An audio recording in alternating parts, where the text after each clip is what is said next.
Riddhi voice स्टोरीमध्ये आपलं स्वागत आहे. मॉडर्न आई. कामानिमित्त मी विरारहून प्रभादेवी असा प्रवास करतो. सकाळी 7ची ड्युटी असल्यामुळे नेहमीप्रमाणे 5 वाजता घरातून बाहेर पडून ठरल्याप्रमाणे 5:18ची ट्रेन पकडून डुलक्या देत नाही तर चोर झोप म्हणजेच एक छोटासा चुटका काढत प्रवास करत असतो.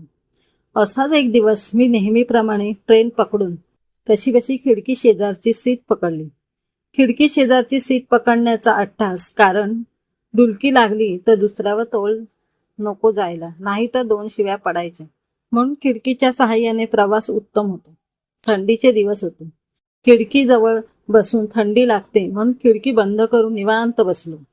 गाडी वेळेत सुटली. मग पुढचं स्थानक नालासोपारा आले. नालासोपाऱ्यात गाडी भरगच्च होते. विरार गाडी म्हटले तरी मग ती सकाळची पहिली ट्रेन असू दे नाही तर रात्रीची शेवटची,